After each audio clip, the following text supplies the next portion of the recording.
12 ते 2025 वर्ष किती झाली? चला ठीक आहे, 12 वर्ष झाली. त्या चित्रपटामध्ये मित्राचे वडील आजारी असताना त्यांना दवाखान्यात घेऊन जायला आमिर खानकडे गाडी नसते. तो त्याची मैत्रीण करीनाला म्हणतो मला तुझी गाडी दे, आणि मित्रांच्या वडिलांना दवाखान्यात घेऊन जातो. ती गाडी कोणती? मोठ्यात बोला. स्कूटी. कोणत्या कलरची? बघा सर, 12 वर्ष झाली. 12वी कॉमर्स तर वर्षभरच आहे. एका झटक्यात. बोल नका प्लीज. बोर होतंय का? नक्की? मला माहित आहे बोर होत. तर मला काय म्हणायचंय, 12 वर्ष झाली. एका झटक्यात सांगितलं स्कूटी, लगेच सांगितलं रेड कलरची.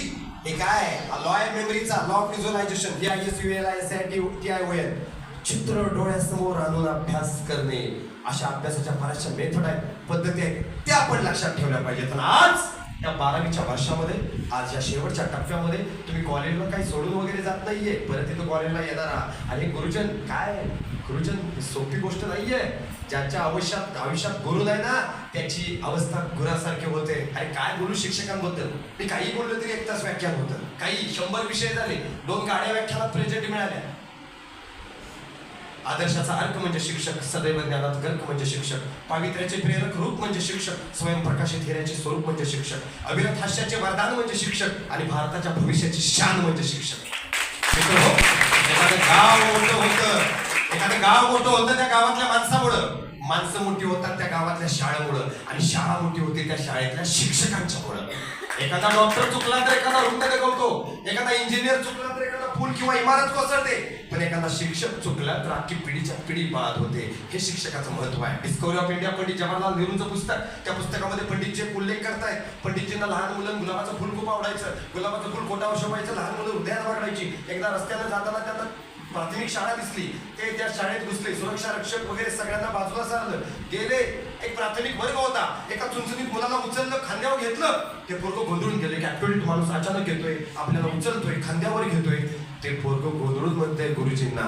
ते पोरगं, ते तुमचं काम असतं. सचिनचं लय प्रेम त्याच्या बायको असेल का बॅटवर असेल? बॅटमुळे बायको आहे का बायकोमुळे बॅट आहे?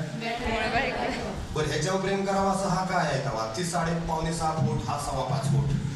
ती सुंदर सुंदर केसाची, हा खुल्या केसाचा. ती MS surgeon, highest degree of medical sector, त्या वैद्यकीय क्षेत्रातली सर्वोच्च डिग्री, हा 10वी नापास. ह्याच्यावर प्रेम करावं असं काय? याला काय झालं का? हा, ती पोरगी त्याच्यावर playing it my way. Sachin तेंडुलकरचं पुस्तक आहे. त्यात एक जण म्हणतो सचिनला, तू शतकांचं शतक कसं काय केलंस?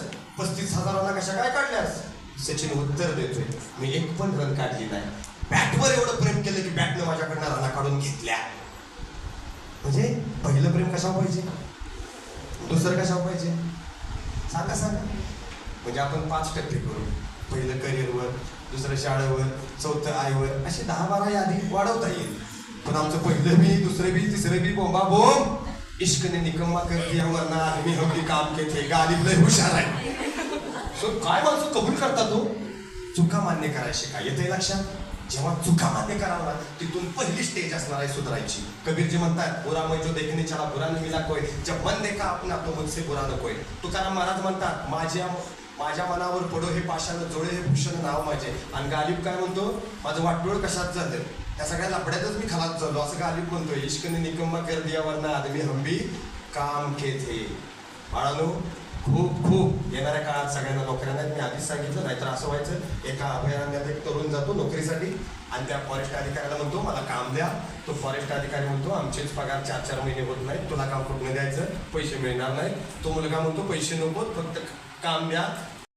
एक वाघच त्याच्या समोर आला 5 दिवसात. वाघ आल्यानंतर हे हसवल घाबरलं. मुखवट्याचा हसवल मुखवटा काढला आणि ठो बोंबलायला लागला. म्हणला, वाघ दादा मारू नका, मी माणूस आहे. त्या वाघाने दिली मुस्काडीतच म्हणला, हळू बोंबल, दोघांच्या नोकऱ्या जातील, मी पण माणूस आहे.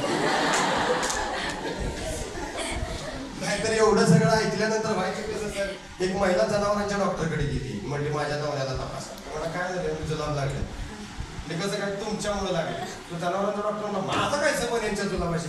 अहो म्हणजे परवा म्हशीला गोळी दिली होती तुम्ही, म्हस घेऊन आली होती माझी, म्हैस. काय केलं मग तुम्ही एवढी गोळी दिली होती म्हशीला चारायला आणि हिने गावठी पद्धत वापरली गावठी कुठली हिने एक पाईप घेतली पाईपात गोळी टाकली टोक म्हशीच्या तोंडात आणि एक टोक ह्यांच्या डॉक्टर म्हणजे पुढे काय झाला पुढे काय होणार आहे ह्यांच्या आधी म्हशीनं जोरात फुटलं गोळी ह्यांच्या पोटात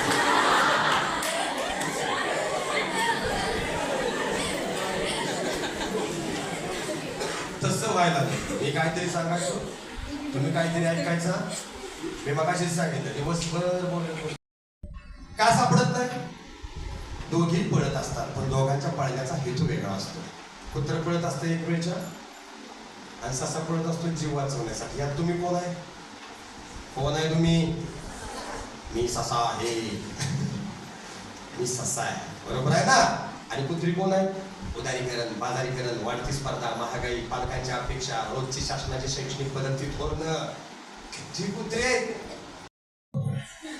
सर एक पोरग परवा मला भेटलं मला सर लय मोठा प्रॉब्लेम झालाय मला 10,000 रुपये गेले माझे बारा नाही झालो सर तुम्ही काहीतरी सांगा ऐकताय ना आवाज येतोय व्यवस्थित सर मोठा प्रॉब्लेम झालाय माझा म्हणला मला दवाखान्यात 10,000 गेले म्हणजे काय झालंय काय तुला सर रात्री उशिरापर्यंत झोप येत नाही हो सकाळी 10 पर्यंत उठत नाही मी डोकं गरगर लागत होते पोट साफ होत नाही रात्री भयानक स्वप्न पडतात सर काहीतरी उपाय सांगावं घरचे म्हणतात काहीतरी बाहेर होत झालाय होता घेताचं काहीतरी मी त्याचं सगळं ऐकलं आणि ऐकल्यानंतर त्याला म्हणलं तुझा प्रॉब्लेम माझ्या लक्षात आलाय म्हणलं आणि तसा जर प्रॉब्लेम कोणाचा असेल तर त्यांना पण हा उपाय करायला काही हरकत नाही तुला म्हणलं रात्री 1-1:30 वाजेपर्यंत झोप लागत नाही सकाळी तू 10 वाजेपर्यंत उठत नाही तुझं डोकं गरगर लागत होते तुला रात्री भयानक स्वप्न पडतात लय सोपा उपाय आहे का म्हणलं तुझा मोबाईल तुझ्यावर 3 वेळा होतं आणि नदीवर नेऊन सोड एका दिवसाला 12 होशील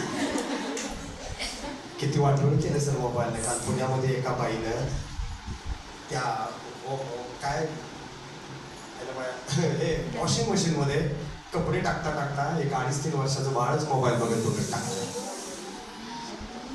प्रचंड वेळ घेतील आता प्रायोरिटी द्या तुम्ही कशाला वेळ द्यायचा आहे ते दुसरी गोष्ट जो वर्षभर तुम्ही एकाच प्रकारचा पेन वापरताय तेच पेन वापरा कारण वारंवार पेन बदलणं आणि त्याचा अक्षरावर आणि लिहिण्याच्या गतीवर परिणाम होतो तिसरी गोष्ट या 8 ते 10 दिवसात शक्यतो एकट्याने आणि एकांतात अभ्यास करा कारण का ग्रुपनं अभ्यास केलं की अभ्यास कमी आणि गप्पामध्ये जास्त वेळ जाण्याची शक्यता असते दुसरी गोष्ट तुमच्या नेहमीच्या वेळेच्या 30% लिखाणाला वेळ द्या कारण तुमचं अनालिसिस फक्त लिखाणामुळे केले जातं येते लक्षात येते त्याचबरोबर छोट्या छोट्या ज्या गोष्टी आहेत मराठी हिंदी सारखे विषय त्यामध्ये इंग्रजी विषय त्यामध्ये व्याकरणाला खूप महत्त्व आहे व्याकरणाच्या प्रश्नाच्या बाबतीत गांभीर्याने राहा कारण तो एकमेव घटक असा आहे जो पैकीच्या पैकी आपल्याला मार्क्स मिळवून देतो धडाधड वाचत जावा 3-4 वेळा तुम्ही वाचले की तुमच्या आपोआप लक्षात राहणार आहे पेपर लिहिताना सुद्धा तुमचा स्टॅमिना लिखाण करताना थांबतोय कधी हे बघा 30 मिनिटानं तुम्हाला कंटाळा येत असेल 20 मिनिटानं कंटाळा येत असेल तर 20 मिनिटानं थोडीशी 1-2 घोट पाणी प्या एखादा चॉकलेटचा खडीसाखरचा तुकडा किंवा मनुकाचा गळा आणि जरा रिलॅक्सेशन अगदी असे बोटं बिटं मोडा थोडंसे एक अर्धा मिनिटाची रेस्ट घ्या 30-25 मिनिटानं मी बोट अशी मोडा म्हणतोय हात बीट आणि असे अनेक हात एकत्र आले की रयत शिक्षण संस्थेसारखा असं गुरुकुल उभा राहते मित्र हो आम्ही वक्ते दिवस जिथं जातो तिथं आम्हाला एक शिकवण्याची काहीतरी उर्मी असते पण जिथं शिकवण्याची उर्मी गळून पडते आणि शिकवायची जिज्ञासा जागी होते असं हे आपलं दहिवडी कॉलेज आहे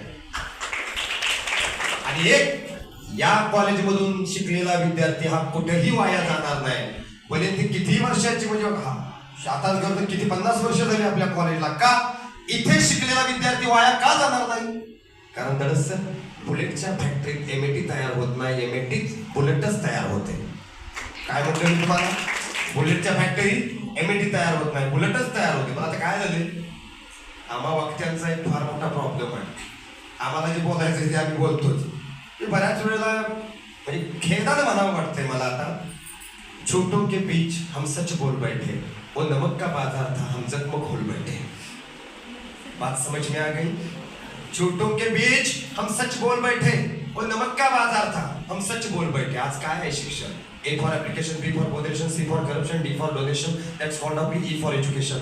गळ्यात पदक काखेत पदवी काम नाही की थंडा नाही बेकारीच्या सरणावरचे प्रेत माझे जळतही नाही इजतही नाही मी जाणीवपूर्वक आज स्पीड घेतोय त्याचं कारण आहे तुमचे 8 दिवस राहिले तुमची 8 मिनिटं सुद्धा मी घेतली नाही पाहिजे तुमचं प्रॉपर वर्षाचं प्लॅनिंग आहे आणि त्या प्लॅनिंग मध्ये मी जर बोलतोय, मी किती मोठा अधिकारी असू द्या, माझं फार खूप शिक्षण वगैरे झालंय, महाराष्ट्र नाही देश ऐकतोय, तिन्ही भाषेत मी भाषण देतो, मराठी, हिंदी, इंग्रजी. पण आज मला तुमचा वेळ महत्वाचा वाटतोय, पण त्यातूनही बोलावंसं वाटतंय, म्हणून मी तुमचा वेळ घेतोय. सर ही पोरं खूप विचित्र आहेत.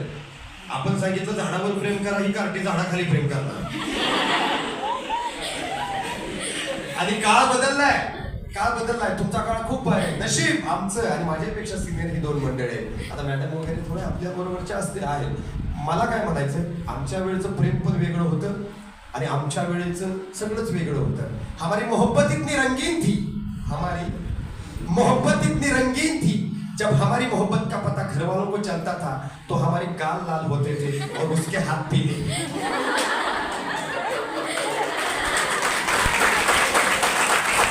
तर पोरं इतकी मजेशीर आहेत, गमतीशीर आहेत. अक्षरशः बाळांनो तुम्हाला सांगतो, माझ्या कार्यशाळेत प्रश्न विचारला मला एका पोराने, सर शस्त्र अस्त्रातला फरक काय? म्हणजे फेकून मारतात ते अस्त्र, हातात धरून मारतात ते शस्त्र. म्हणजे कुऱ्हाड, कोयता, तलवार शस्त्र, नंतर बाण वगैरे, ब्रह्मास्त्र, क्षेपणास्त्र अस्त्र. पोरग्यानं उत्तर दिलं, म्हटलं मग चप्पल कशात मोडते? मी घाबरलो ना. स्कॉलरशिपच्या परीक्षेमध्ये प्रश्न होता, हु वॉज द चंद्रगुप्त मौर्य? 7वीच्या पोरानं उत्तर लिहिलं, Chandragupta Maurya was Elder brothers of Ganpati Bappa Maurya. Sir दुर्दैव ते काय, मी सिनियर कॉलेजला शिकवाय असताना, प्रोफेसर असताना वाईमध्ये 2014ला मराठीला नामदेवाचे अभंग आहेत. आणि नामदेवाचे अभंग म्हणजे विसोबा खेचर, त्यांचे गुरु वगैरे, आणि मी सुपरविजन करतोय.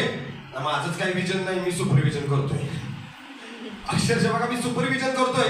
एका पोराचा पेपर मी पाहतोय, नामदेवांचे गुरु विसोबा खेचरांवर 15 मार्काची टिप. ते पोरगाने पहिली ओळ लिहिली, हा एक जलचर प्राणी आहे, हा आदिवासी भागात सापडतो, तिथं त्याला भाजून खातात, चांगल्या हॉटेलमध्ये तळून मिळतो. अरे ज्या आईला मुलींनाच मोठा गोंधळ आहे. आणि म्हणून बाळांनो, जे ऐकायचं ते व्यवस्थित ऐकायचं. खरं तर माझा स्टडी